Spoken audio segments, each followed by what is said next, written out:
최강 시사 김호기의 사회학 카페. 어서 오세요.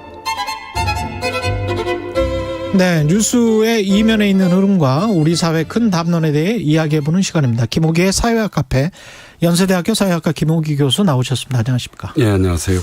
오늘은 이제 팬덤 정치, 이거를 사회학적으로 어떻게 봐야 될지.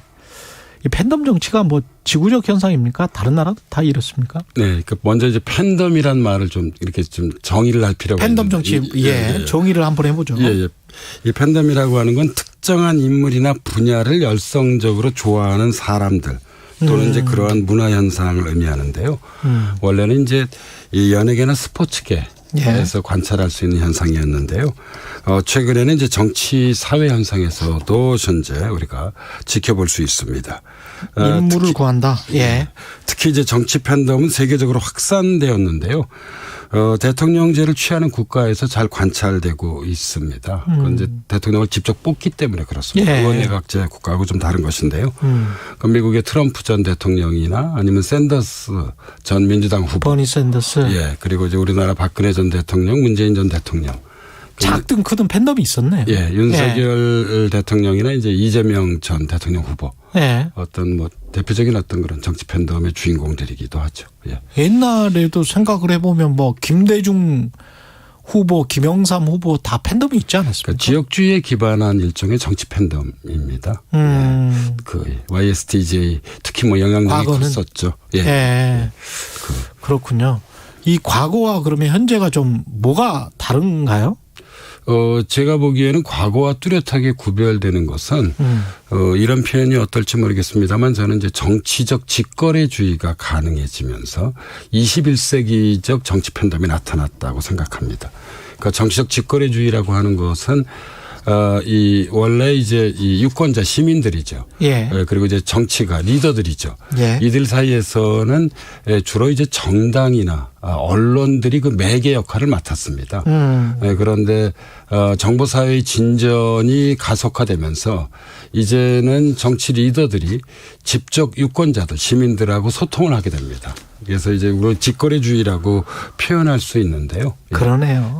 그래서 이 유권자들의 입장에서 보면 우리가 이제 정치적 효능감이라는 표현을 많이 쓰는데요. 그렇죠. 그러니까 이제 자신의 정치적 행위가 실제 정치를 변화시키고 있다는 어떤 그런 느낌, 만족감, 뭐 그런 것을 이제 정치적 효능감이라고 이야기를 하는데 정치적 효능감이 매우 커지게 됐죠.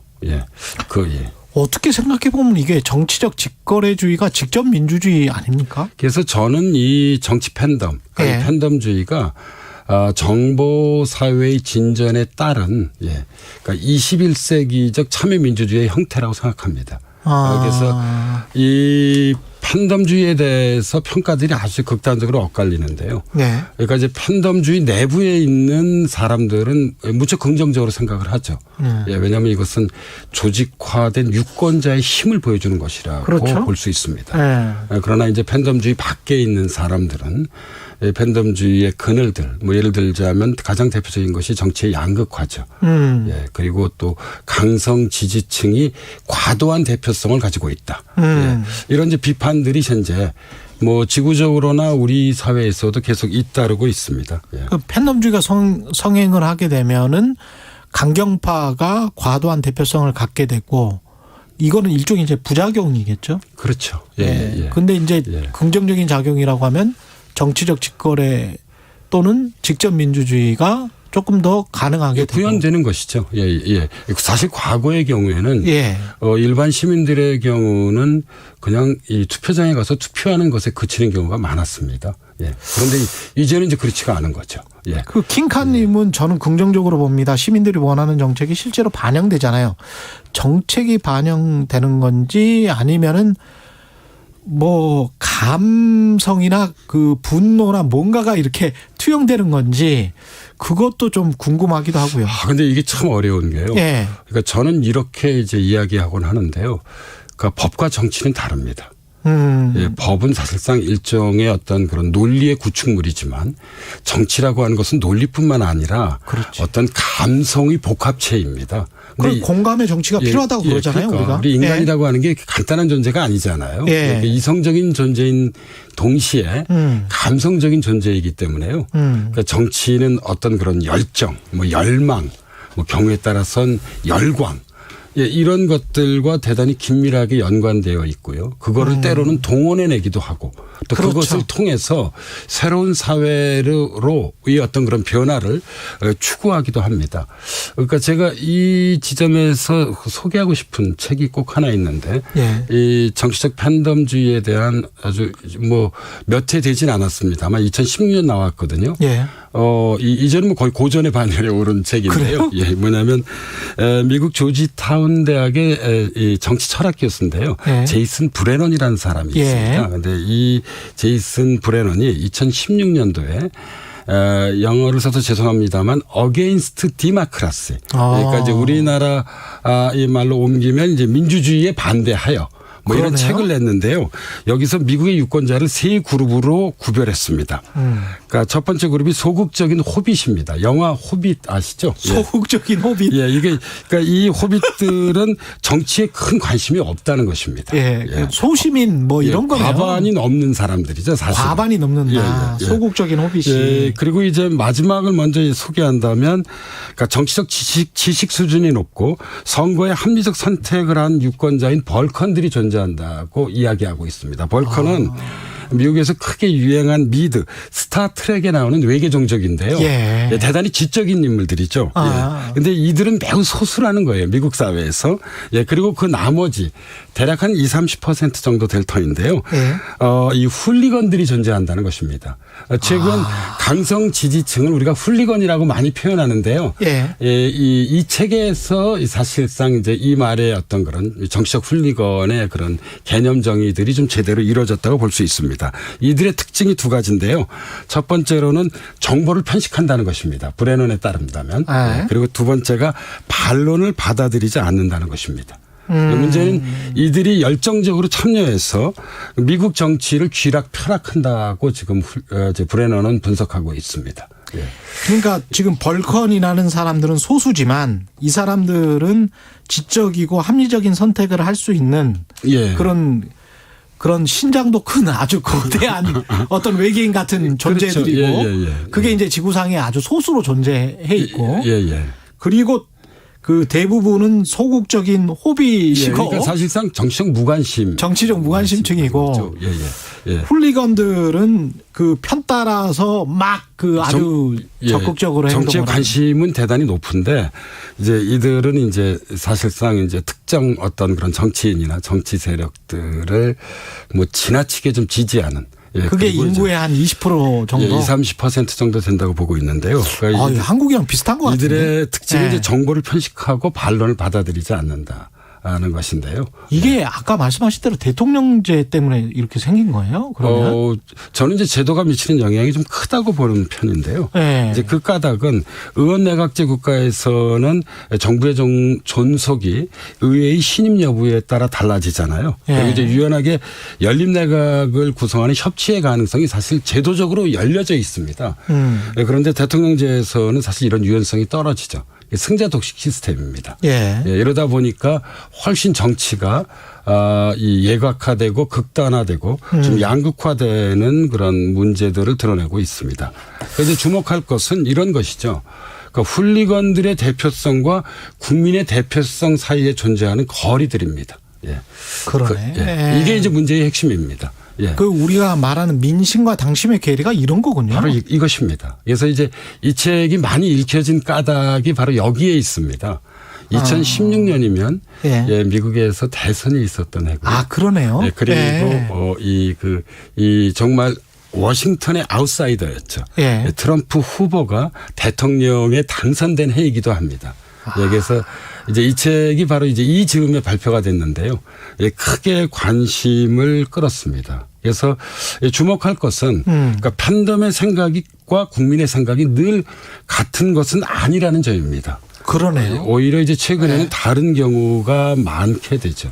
그래서 팬덤의 생각을 정치적 직거래로 국민의 생각이 다 그렇다 또는 지지자들의 생각이 다 그렇다라고 생각해서 직거래로 그냥 받아들여서 그대로 행동을 하면은 안 될 수 있다. 그러니까 이제 민심으로부터 이반될 수 수가 있다. 있는 것이고요. 대부분 이제 선거를 통해서 그 결과가 나타나죠. 아, 민심은 그런 게 아니었다. 예. 그러니까 미국의 이제 티파티 같은 경우가 아주 대표적인 팬덤. 그러네요. 예. 예. 우리나라에서도 이제 뭐 무슨 파 이런 표현을 그렇죠. 쓰잖아요. 개파. 예. 예. 예. 그래서 이제 이런 파들이 이런 정치적 팬덤의 하나로 볼 수 있습니다. 예. 그러면 이게 그 정치적 팬덤 특히 이제 훌리건과 함께하는 정치인들은 트럼프도 지금 다시 재기한다는 거 아니에요? 그렇죠. 예. 기반이 워낙 탄탄하기 때문에 맞습니다. 예. 그러니까 언제든지 뭐. 예. 그러니까 이제 바로 이제 이 대목에서 우리는 이제 정치의 본질에 대해서 예. 좀 다시 한번 생각해 봐야 하는데요. 저는 기본적으로 이렇게 생각합니다. 이제 우리 이 학계에서 보면 이 그 진영 정치를 비판하는 이 분들이 많은데 예. 뭐 저도 공감을 하죠. 그러나 이 정치의 본질 중에 하나는 바로 이 진영에 있습니다. 예. 그러니까 서로 다른 생각을 가진 집단들이 경쟁하는 것이 정치이거든요. 예. 진영은 괜찮아.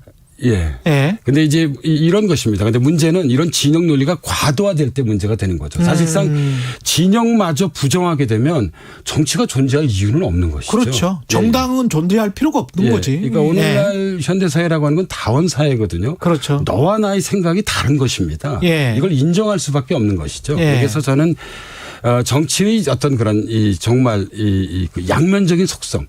사실 이 두 개가 서로 긴장하고 있는 것인데요. 하나는 저는 정치는 곧 진영이라고 생각합니다. 동시에 또 진영을 뛰어넘어야 되는 거죠. 그러니까 그렇지. 국가의 중대 사에 대해서는 국민적 합의를 이끌어내야만 합니다. 예. 그러니까 저는 이 점에 있어서 그러니까 사실 이제 우리 정치의 매우 중요한 개념 중에 하나가 통합이잖아요. 그렇죠. 근데 정말 21세기가 통합의 시대일까에 대해서 좀 회의하는 편입니다. 왜냐하면 통합이란 같음을 전제하는 것입니다. 그렇죠. 근데 이제 개인이든 집단이든 생각이 다른 것이거든요. 통합 그런 게 있을까? 예, 그러니까 선거 막판에는 이제 중도층을 이끌어내려고 다 통합을 얘기하지만 그렇죠. 선거가 끝나자마자 다시 또 이제 통합으로부터 멀어지게 됩니다. 자기 정치하죠. 그건 왜냐하면 예. 이게 정치의 본질이기 때문입니다. 그래서 저는 통합보다는 차라리 다양성이라는 개념을 쓰면 어떨까 싶은 생각이 듭니다. 다양성. 예, 그러니까 예. 통합의 시대라기보다는 다양성의 시대다. 그러니까 근데 이 다양성에서 중요한 것은 서로의 존재를 인정해야 되는 것이죠. 그렇죠. 예, 그러니까 정치적 이제 훌리건이 가지고 있는 빛과 그늘이 있는데 뭐 빛은 사실 조직화된 시민의 힘입니다. 그렇죠. 예, 그러나 이제 그늘이라고 하는 것은 뭐냐면 타인 혹은 뭐 이 타자 혹은 이제 다른 생각을 가진 집단을 인정하지 않는 것입니다. 저들의 그러니까 존재 자체를. 예, 그러니까 사실상 대부분 많은 경우 적으로 생각하죠. 적으로 생각하고. 예, 그래서 적이 아니라 같은 나라를 살아가는 나와 생각이 다른 집단으로 받아들이는 이게 이제 다양성에 대한 승인이잖아요. 그럼. 저는 이게 매우 중요하지 않을까 하는 생각을 좀 가지고 있습니다. 예. 야, 오늘 뭐 쭉 들어보니까 뭐 유권자분들도 그렇고 정치인들이 들으면 너무 좋을 것 같은데요. 그래서 저는 진영은 맞지만 진영을 넘어서야 되는 게 정치다 또. 그게 저는 사실 이중적 과제이고요. 예. 사실상 이게 정치의 가장 중요한 특징이고 법하고 다른 점이라고 생각합니다. 우리가 한 사회 문제를 법으로만 해석하기는 저는 어렵다고 봅니다. 예. 그래서 법치주의 플러스 알파가 필요한 것이죠. 이 그렇죠. 알파가 정치적 상상력이죠. 예, 때로는 과감한 결단 그리고 이 결단을 통한 어떤 그런 국민적 합의 이런 것들이 정치의 본령이지 않을까요? 그러니까 뭐 이 적지 않은 분들이 그 김영삼 대통령이나 김대중 대통령을 그리워하기도 하는데 이 우리가 YS나 DJ라는 애칭으로 불리잖아요. 예. YS나 DJ가 가지고 있는 장점이 바로 이거였다고 생각합니다. 맞아요. 예. 고인들이 그냥 뭐 또 손잡을 때는 좀 손잡아 버렸어요. 그러니까요. 이런 정치적 상상력이 풍부했는데 최근에 우리 정치를 보면 이런 정치적 상상력이 좀 너무 부족한 것 같아요. 사실 노무현 대통령도 정치적 상상력이 풍부한 분이셨죠. 그렇죠. 이라크 전 파병을 결정을 하고 이거는 어떤 이 진보적 그런 생각을 가진 이 사람들의 판단하고는 좀 다른 결단이었잖아요. 그리고 또 과감하게 선진통상 국가를 그 뭐 실현하기 위해서 한미 FTA를 추진하고 예. 이런 것들이 정치적 상상력이죠. 여기서 좀 이런 어떤 그런 정치가 본래의 의미를 좀 되찾는 좀 뭐 그런 어떤 그런 뭐 희망을 가지고 있는 사람들이 저만은 아닐 거라고 저는 생각하는 아니 편입니다. 지금 저 문자가 명강입니다. 뭐 이러면서 김진우님 2484님 뭐 책 제목 다시 한번 가르쳐 달라는 분들도 많고 제임스 브레넌의 Against Democracy 번역본이 없다는 게 한계. 예. 함정. 이게 아직 번역되지 않았습니다. 예, 제임스 브레넌의 Against Democracy 2016년에 나왔다고 합니다. 예. 오늘 저 청취자들 반응이 아주 뜨겁습니다. 굉장히 명강이었고 좋았다고. 예. 사회학 카페 연세대학교 사회학과 김호기 교수였습니다. 고맙습니다, 교수님. 네, 열심히 하겠습니다. 예. KBS 1라디오 최경영의 최강시사 듣고 계신 지금 시각 8시 46분이 되고 있습니다. 절기상 하지인 오늘은 어제보다 더 덥겠습니다.